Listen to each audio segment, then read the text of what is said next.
Hello my dear student, welcome to K Chauhan vision. हम lesson पढ़ रहे हैं साउंड और इसमें आज हम 7th पार्ट करने जा रहे हैं। और ये टॉपिक जो है मैं अल्ट्रासाउंड वेव्स पर ही आधारित ले रही हूँ। क्वेश्चन बैट वाला इससे पहले मैंने करवाया, तो बैट्स के बाद बैट जो अपना शिकार कैसे पकड़ती है, उसके बाद how is ultrasound use for cleaning, वस्तुओं को साफ़ करने में कैसे यूज़ करते हैं। तो आज अल्ट्रासाउंड का उपयोग हम पढ़ेंगे कि सोनार में कैसे किया जाता है। तो पहले तो सोनार क्या है, ठीक है, इम्पॉर्टेंट टॉपिक है। तो SONAR सोनार का फुल फॉर्म है साउंड नेविगेशन एंड रेंजिंग। ये एक ऐसी युक्ति है जिसमें एक डिवाइस होता है जो बड़े बड़े जो शिप होते हैं ना, उनके नीचे लगाया होता है। ये डिवाइस जो होता है ना, इसमें दो काम किए जाते हैं। इस डिवाइस को सोनार कहते हैं।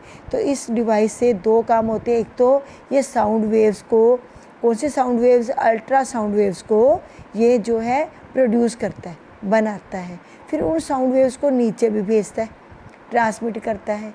जब ये साउंड वेव्स किसी ऑब्जेक्ट से टकरा कर वापस आती हैं तो फिर उनको डिटेक्ट भी करता है, पकड़ता भी है, ठीक है, उनको सेंस भी करता है। तो इससे दूरी को कैलकुलेट किया जाता है, ठीक है। क्या क्या किया जाता है ये मैं इसके उपयोग में बताऊंगी।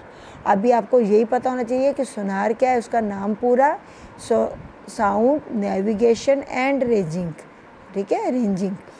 ये एक ऐसी युक्ति है जिसमें ध्वनि तरंगे, कौन सी ध्वनि तरंगे, अल्ट्रासाउंड वेव्स, ठीक है, तो पैदा की जाती हैं। और ये ध्वनि तरंगे जो हैं परावर्तित होकर वस्तु से टकराती हैं, परावर्तित होकर कुछ समय के बाद वापस आ जाती हैं और उन ध्वनि तरंगों को फिर सोनार जो है मापता है, कैलकुलेट करता है।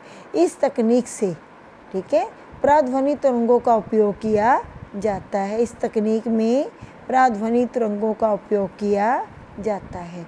सोनार में एक जो यंत्र जो लगा होता है ना, उसका काम होता है ट्रांसमीटर, ठीक है, प्रेषित लगाया जाता है। और फिर उसके साथ ही एक संसूचक जो होता है उसको हम कहते हैं डिटेक्टर भी लगा होता है। दो चीज़ें लगी होती है, एक तो क्या लगा होता है, ट्रांसमीटर, संसूचक, प्रेषित लगा होता है, और एक डिटेक्टर लगा होता है, संसूचक लगा होता है। ये बोट के या शिप के नीचे लगाया जाता है। तो इसका काम होता है, ये जहाज़ या नाव की तली में लगाया जाता है। जो ट्रांसमीटर होता है ना, प्रेषित होता है, ये ध्वनि तरंगे उत्पन्न करता है।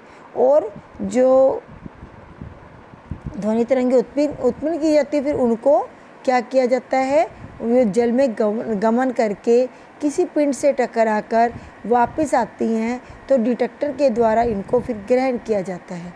ध्वनि तरंगों के प्रेषण, उनको ट्रांसमिशन और फिर उनके डिटेक्शन में जो समय लगता है ना, उसके कैलकुलेशन करके ज्ञात कर लिया जाता है कि कोई भी पिंड जिससे ये टकराकर ध्वनि तरंगे वापस आई हैं वो शिप से कितनी दूरी पर स्थित है, ठीक है। तो अब इसके उपयोग क्या है सोनार के, तो एक तो समुद्र की गहराई और तेल के कुएं की गहराई ज्ञात की जाती है। मछलियों के झुंडों का भी, कितनी दूरी पर मछलियों का झुंड है उसका भी पता लगाया जाता है। इसके अलावा शत्रु की पनडुब्बी या तारपीडों का भी पता लगाया जाता है, ठीक है। उद्योगों में विशाल गार्डर जो हैं, ब्लॉक जो हैं, शीट जो हैं, इनमें दरारों का या उनमें दोषों का भी पता लगाया जाता है। इनमें सोनार युक्ति का उपयोग किया जाता है। डूबे हुए जहाज़ों का भी पता लगाने के लिए सोनार का उपयोग किया जाता है, ठीक है। तो ये था हमारा क्वेश्चन। इसके साथ ही सोनार जो है वो कैसे, उससे रिलेटेड न्यूमेरिकल हम कैसे कर सकते हैं, ये एक न्यूमेरिकल भी मैंने लिया हुआ है। एक पनडुब्बी पर लगी एक सोनार युक्ति संकेत भेजती है, उसकी प्रतिध्वनि जो है 5 सेकंड के पश्चात ग्रहण कर ली जाती है। यदि पनडुब्बी से वस्तु की दूरी 3625 मीटर है तो ध्वनि की चाल बताइए।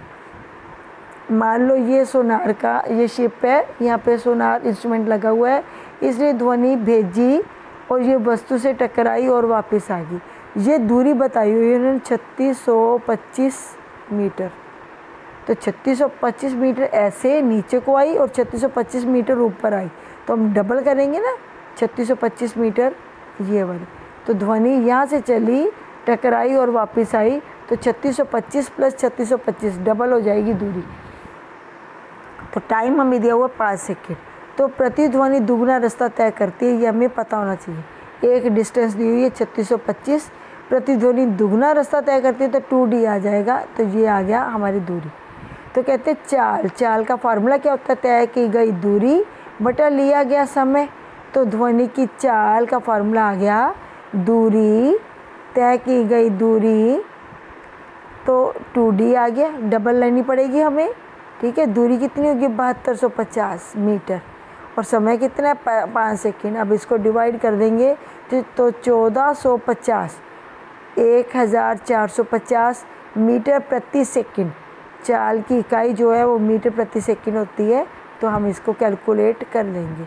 तो अब कैसा भी क्वेश्चन आए, दूरी आपको पता होनी चाहिए और एक आपको समय पता होना चाहिए। ठीक है, तो दूरी को हमेशा डबल में कर लेना है आपने। तो ज़रूरी नहीं है यही आपको न्यूमेरिकल करना आता है, तो कोई भी न्यूमेरिकल आ जाए आप कर सकते हो। तो चाल को ज्ञात करना बहुत आसान है, फार्मूला ये वाला लगाना पड़ेगा। ठीक है, दूरी बटा लिया गया समय। तो दूरी हम कैलकुलेट करेंगे डबल करके, क्योंकि प्रतिध्वनि हमने निकालनी है। ठीक है, तो thanks for watching this video, thank you.